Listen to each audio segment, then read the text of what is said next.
இன்றே டவுன்லோட் செய்து உங்கள் ஃபேவரட் ஷோக்களை என்ஜாய் பண்ணுங்க.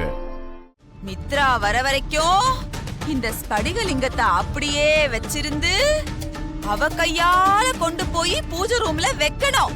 ஏறுக்குமாரா நடந்தீங்க? சரி, அப்படி இல்லன்னா அகிலாண்டேஸ்வரி கையால தான் பூஜை ரூம்ல வைக்கணும். அது வரைக்கும் இந்த லிங்கம் இந்த வீட்டு ஹால்லயே தான் இருக்கணும். புரிஞ்சுதா? பெரியா, ஆத்தா லிங்கத்தை பூஜை ரூம்ல வைக்க கூடாதுன்னு சொல்லுது. அம்மா வேற வீட்ல இல்ல. இப்போ என்ன பண்றது? நீ ஒன்னும் பதட்டப்படாத பார்வதி. முதல்ல சித்தி மேல வந்து இறங்கி இருக்கிற அம்மனை குளிர வைப்போம். குளிர வைக்கிறானா? ஐயோ, என்ன பண்ண போறான்? ஏதாவது ஐஸ் கட்டிய தலையில கொண்டு வந்து போட்டுருவானோ? செய்வான் இவன் என்ன வேணா செய்வான். எங்க ஊர்ல இந்த மாதிரி ஒருத்தருக்கு சாமி வந்து இறங்கிட்டா பெரிய கற்பூரத்தை கொளுத்தி அவங்க வாயில போட்டா சாமி மலையேறிடும். அப்படி பண்ணலாமா?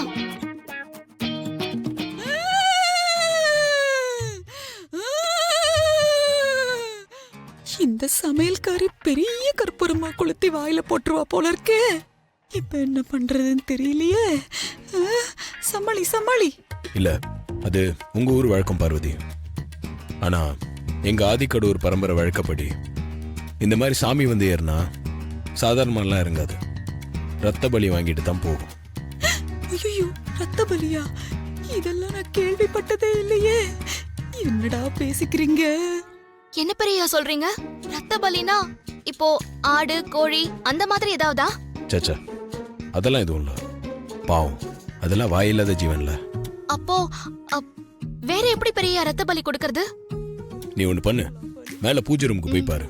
அங்க சின்னதா ஒரு சூலம் இருக்கும். அதை எடுத்துட்டு வந்து சித்தியோட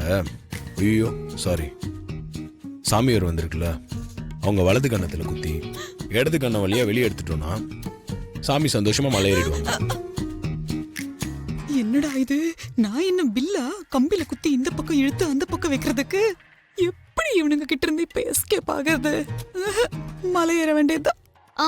சரிங்க பெரியா, நான் பூஜை ரூமுக்கு போய் சூலத்தை எடுத்துட்டு வந்துடுறேன். இவ ஒருத்தி யோசர வாங்காம விட மாட்டா போல இருக்கு. அப்புறம் பார்வதி, அந்த சூலம் கிடைக்கலன்னா பரவாயில்ல, பரம்பரை வாள் இருக்குல்ல, அதை எடுத்துட்டு வா. டேய், வாளா? இது என்ன வாயா இல்லனா கிரவுண்டா வாள் வச்சு சண்டை போடுறதுக்கு? சரிங்கய்யா. டேய், என்னடா ஆத்தாள நடுக்கூடத்துல நிக்க வச்சுட்டு பேச்சுவார்த்தை நடத்திக்கிட்டு இருக்கீங்க? என்னால இங்க ரொம்ப நேரம் நிக்க முடியாது. நான் மலையேறேன். ஆத்தா, கொஞ்சம் பொறுத்துக்கோ ஆத்தா. நான் சீக்கிரமா போய் எடுத்துட்டு வந்துடுறேன். சரிங்களா?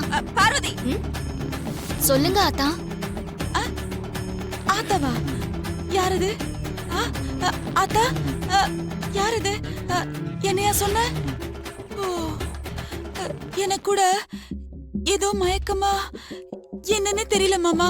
கொஞ்ச நாளா அப்படியே எனக்குள்ள ஒரு சக்தி புதுசா இறங்குற மாதிரி இருக்கு. அப்ப என்னமோ நடக்கிறது எதுவுமே எனக்கு ஞாபகம் இல்ல. இப்ப கூட பாருங்க, 2 ஆள் மாதிரி தலையெல்லாம் பாரமா இருக்கு. நீங்க இன்னும் பூஜை ரூமுக்கு போலையா? லிங்கத்தை கொண்டு போய் பூஜை ரூம்ல வைங்கம்மா. ரொம்ப நேரம் கையில வச்சிருக்காதீங்க. கோவில்ல வேற அவ்வளவு நேரம் நின்னா எனக்கு ஒரே தலையெல்லாம் கிருகிருன்னு வருது. நான் போய் கொஞ்ச நேரம் ரெஸ்ட் எடுத்துக்கிறேன். வர ஆதி. அம்மா, ஐயோ, வர எனக்குள்ள ஏன் இவ்ளோ சக்தி வருதுன்னு எனக்கே தெரியலையே. சரி, நீங்க அந்த லிங்கத்தை எடுத்துட்டு போய் பூஜை ரூம்ல வச்சிருங்க. ஓகே ஆதி. வாங்க ஐஸ்வர்யா அம்மா.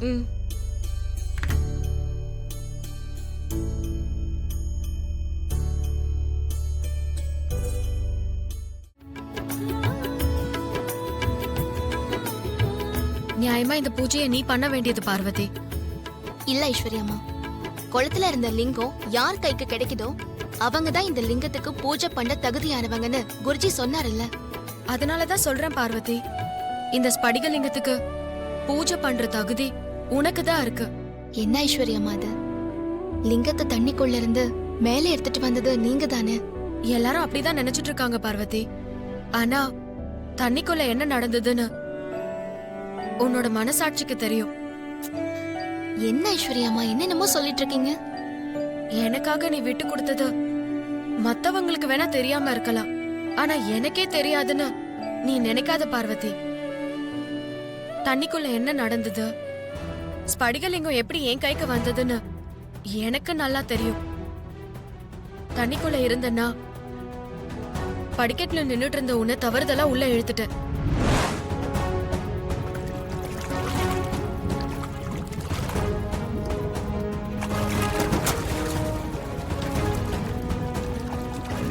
நீ எனக்காக விட்டு கொடுத்துட்டு நிக்கிறத பாக்கும்போது என் மனசுக்கு ரொம்ப கஷ்டமா இருக்கு.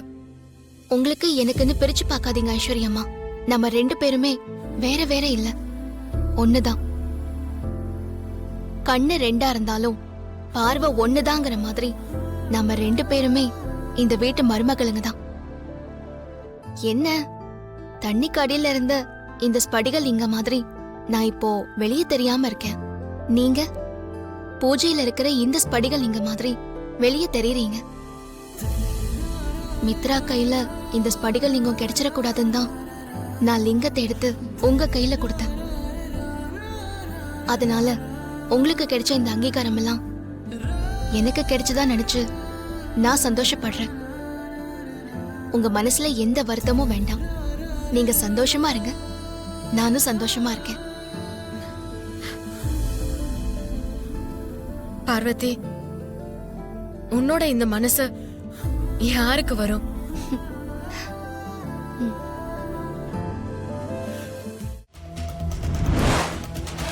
லிங்கம் கையில இருந்து நழுவி மறுபடியும் தண்ணிக்குள்ள போயிடக்கூடாது.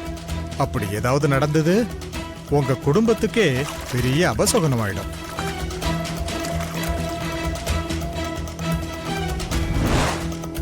குளத்துல நடந்த விஷயத்த இவங்க கிட்ட சொல்லி குழப்பறத விட குருஜி கிட்டயே போய் நடந்ததை சொல்லி என்னன்னு கேட்கலாம்.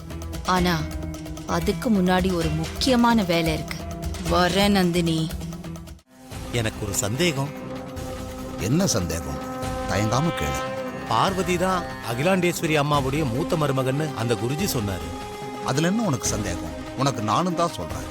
பார்வதி தான் அகிலாண்டேஸ்வரியோட மூத்த மருமகன். லிங்கம் பார்வதி கையில கிடைச்சாதானே பார்வதி அந்த வீட்டோட மூத்த மருமகளா அங்கீகரிக்கப்படுவான்னு நீங்க சொன்னீங்க. ஆனா இப்ப லிங்கம் பார்வதி கையில கிடைக்கலையே, ஐஸ்வர்யா கையில தானே கிடைச்சிருக்கு.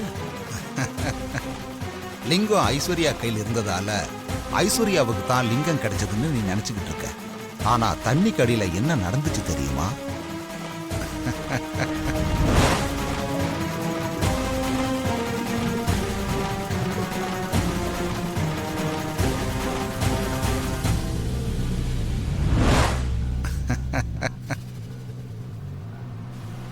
லிங்கம் பார்வதி கைக்கு கிடைச்சதால இன்னும் 6 மாசத்துல அந்த குடும்பத்து மருமகளுக்கான முழு அங்கீகாரம் பார்வதிக்கு கிடைச்சிடும். அதை எந்த சக்தியாலையும் தடுக்க முடியாது.